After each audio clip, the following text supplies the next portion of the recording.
Hello everyone, welcome to A9 education. आज हम लोग बहुत ही इंपॉर्टेंट वैकेंसी को डिस्कस करने जा रहे हैं। Uttar Pradesh public service commission 2024 नए साल के अवसर पर उत्तर प्रदेश आयोग ने 2024 के लिए बहुत ही अच्छी वैकेंसी निकाली है, जिसमें 220 पोस्ट वैकेंट हैं।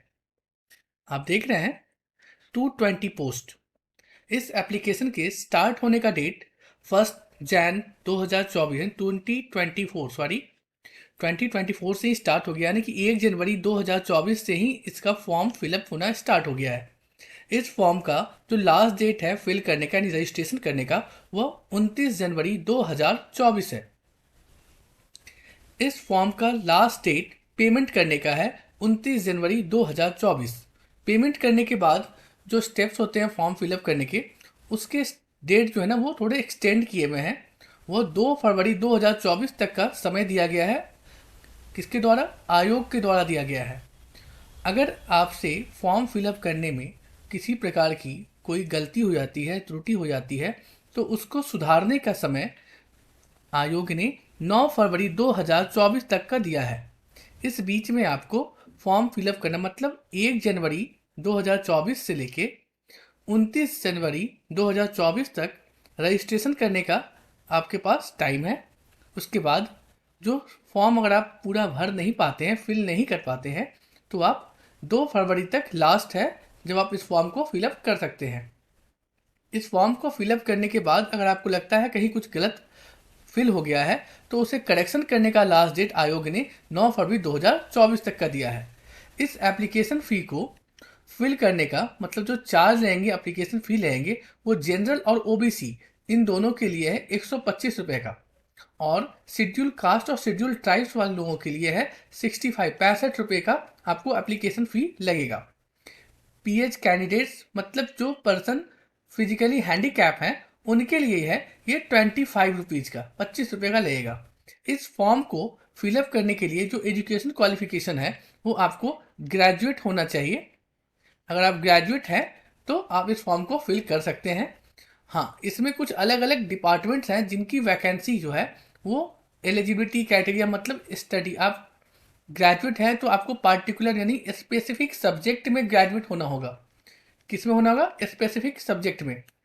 इस फॉर्म को फिलअप करने की जो मिनिमम एज लिमिट है वो है 21 वर्ष, और मैक्सिमम एज लिमिट दिया गया है वो है 40 ईयर्स। ये जो है ना, ये आपको जनरल ओबीसी वाले लोगों के लिए है, ईडब्ल्यूएस जनरल ओबीसी। लेकिन जिनको एज रिलैक्सेशन चाहिए उनके लिए आयोग ने नोटिफिकेशन रूल्स में सब कुछ मेंशन करके दिया है, जिसके लिए आपको जाके नोटिफिकेशन को डिटेल में देखना होगा। ठीक है, फिलहाल मैं आपको नोटिफिकेशन पे ही लेके जाता हूँ, जहाँ आप ये देख सकते हैं कि ये जितनी सारी बातें जो आपको मैंने बताया है ये आपको सेम दिखेगा आयोग के नोटिफिकेशन में। तो देखते हैं आयोग का नोटिफिकेशन कैसा है। तो हम लोग अब आ गए हैं आयोग के द्वारा निकाले गए नोटिफिकेशन पे, उत्तर प्रदेश पब्लिक सर्विस कमीशन। ठीक है, ये जो एग्ज़ाम है इसका जो ऑनलाइन अप्लीकेशन डेट है, मतलब जिस दिन से आप अप्लाई कर सकते हैं, वह देख रहे हैं यहाँ क्या दिया गया है मेंशन करके, 1 जनवरी 2024। क्लियर है? Last date of receipt of examination fee, जो फी का लास्ट डेट है वो 29 जनवरी 2024 का दिया गया है। Last date of submission of online application, मतलब आखिरी दिन जब तक आप इस फॉर्म को सबमिट कर सकते हैं, वो कब क्या है? 2 फरवरी 2024। अगर इस फॉर्म को फिल करने में आपसे कोई गलती हो जाती है, कोई सुधार करना चाहते हैं, तो उसकी आखिरी तारीख है 9 फरवरी 2024। ठीक है, सबसे इम्पॉर्टेंट जिसको इन्होंने यहाँ पे मेंशन किया है वो क्या है? OTR, वन टाइम रजिस्ट्रेशन, क्योंकि बिना OTR प्रोसेस के आप एप्लीकेशन नहीं फुल कर सकते हैं। ठीक है, तो OTR नंबर का सबमिशन बहुत ही ज़रूरी है, इसलिए इसके लिए स्पेशल एक चार्ट बना के उन्होंने दे दिया है कि इसको आप ध्यान से देखें और इस प्रोसेस को पूरा करें, क्योंकि OTR नंबर आपको आने वाले नेक्स्ट टाइम यूपी पीसीएस में काफ़ी हेल्प करेगा कि आपके सारे डिटेल्स पहले से फिल होंगे, तो आपको ज़्यादा परेशानी नहीं होगा। OTR नंबर जानने के लिए आपको इस वेबसाइट पे जाके देखना है वो वेबसाइट का नाम क्या है, https://otr.pariksha.nic.in। ये OTR नंबर आपको मैक्स टू मैक्स 72 आवर्स मतलब 72 घंटे में प्रोवाइड हो जाएगा। ठीक है, और ये OTR नंबर मिलने के बाद आपको क्या करना है, कमीशन की वेबसाइट पे, आयोग की वेबसाइट पे जाना है। जो वेबसाइट क्या है, https:// है uppsc.up.nic.in पे। ठीक है, क्लियर है। मतलब OTR की जब प्रोसेस हो जाएगी कंप्लीट, तो आपको आयोग की वेबसाइट पे जाना है और वहाँ जाके अपना रजिस्ट्रेशन कंप्लीट करना है। ठीक है, तो हम लोग ये जान गए कि फॉर्म कब से स्टार्ट हो रहा है, लास्ट डेट क्या है, क्या इसका सुधार करने का तारीख है आखिरी। अब ये भी देख लेते हैं कि कब इसका इस कैटेगरी के लिए कितना एग्ज़ाम फी है। ये यहाँ शो कर रहा है कि अगर आप जनरल हैं या इकोनॉमिक वीकर सेक्शन से हैं या OBC कैटेगरी से हैं तो आपको 125 रुपीज़ के पेमेंट करना होगा। अगर आप शेड्यूल कास्ट और शेड्यूल ट्राइब से हैं तो आपको पेमेंट करना होगा 65 रुपीज़। अगर आप डिसेबिलिटीज हैं, पर्सन विद डिसेबिलिटीज यानी PH में हैं, तो आपको 25 रुपीज़ के चार्ज रहेंगे। ठीक है, पेमेंट आपको यही करना है। बट अगर आप एक्स सर्विसमैन हैं तो आपको भी जो फी लगेगा वो लगेगा 65। क्लियर है। नेक्स्ट ये देखते हैं कि आगे क्या दिया हुआ है। ये देख रहे हैं आप, आपकी जो एजुकेशन क्वालिफिकेशन है वो यहाँ मेंशन किया हुआ है कि आप मस्ट भी क्या होना चाहिए, बैचलर डिग्री यानी आप स्नातक पास होने चाहिए। दूसरा ये कि कुछ स्पेसिफिक क्वालिफिकेशन चाहिए कुछ पोस्टों के लिए। कुछ ऐसे पद हैं जिनके लिए ग्रेजुएशन तो होना मस्ट है, बट ग्रेजुएशन में किसी स्पेसिफिक सब्जेक्ट में होना आपका जरूरी है। जैसे स्टैटिस्टिकल ऑफिसर है, इस ऑफिसर पद के लिए आपको पोस्ट ग्रेजुएट डिग्री चाहिए आपका मैथमेटिक्स में या फिर मैथमेटिकल स्टैटिस्टिक्स में। क्लियर है, कोई रिकॉग्नाइज्ड यूनिवर्सिटी से। सेकंड है assistant controller legal measurement grade 2। इसके लिए क्या है, आपकी वापस से जो एक रिकॉग्नाइज यूनिवर्सिटी होनी चाहिए बाय लॉ इन इंडिया, उसके थ्रू होना चाहिए। आपका डिग्री जो है वो साइंस और फिजिक्स या फिर साइंस या फिर फिजिक्स के साथ हो या फिर मैकेनिकल इंजीनियरिंग आपने किया हो तो आप इस फॉर्म के लिए अप्लाई कर सकते हैं। एक दो पोस्ट और है ऐसे, मैं आपको दिखाता हूं। Management officer manager state department, इसके लिए बैचलर डिग्री होना चाहिए आपके पास। ठीक है, और साथ में अगर ये नहीं है तो आप डिप्लोमा इन होटल मैनेजमेंट का होना चाहिए।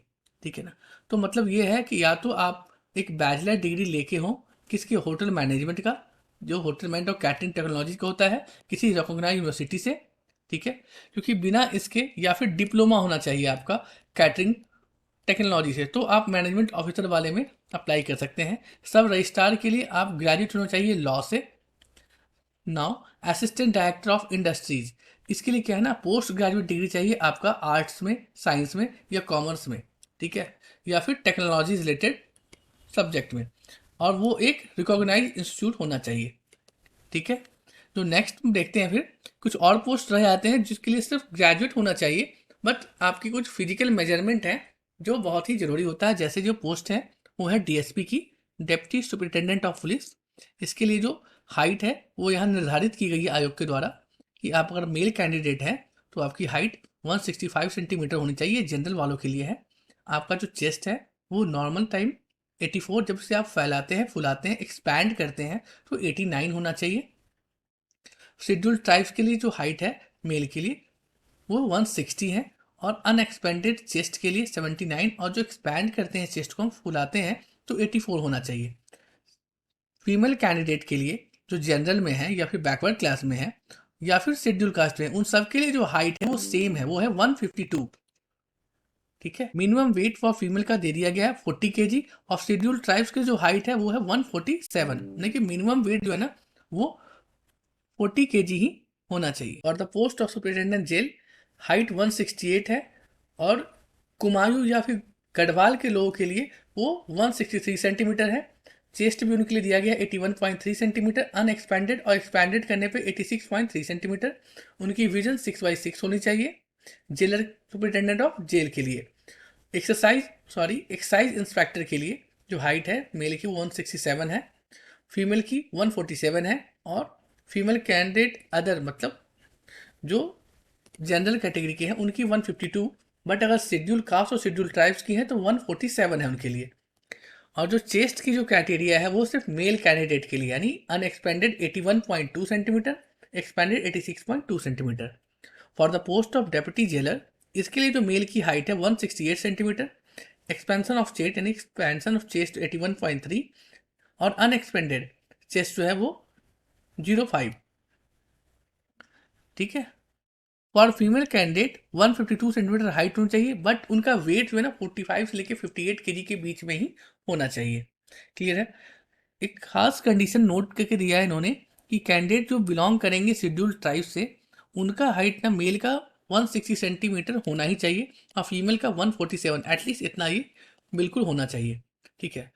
साथ में एज क्राइटेरिया हम लोगों ने वहाँ डिस्कस किया था, आप आयोग की नोटिफिकेशन में देख सकते हैं कि मिनिमम एज की जो है ना वो 21 ईयर्स की डिमांड है। ठीक है, कि एटलीस्ट 21 ईयर्स होना चाहिए फॉर्म अप्लाई करने के लिए, और max to max 40 years for general and EWS category के लिए। वो एज जो वो चेक करेंगे, वो जो ध्यान देंगे, वो जुलाई 1 2024 तक ये एज क्राइटेरिया फुलफिल होना चाहिए आपका, जुलाई 1 2024 तक, ये आपको ध्यान रखना है। ठीक है। एज रिलैक्सेशन की उन्होंने डिटेल दे ही दिया है, आप देख लेंगे आप किस कैटेगरी से हैं, उस अकॉर्डिंग आपका सब कुछ यहाँ शो करेगा।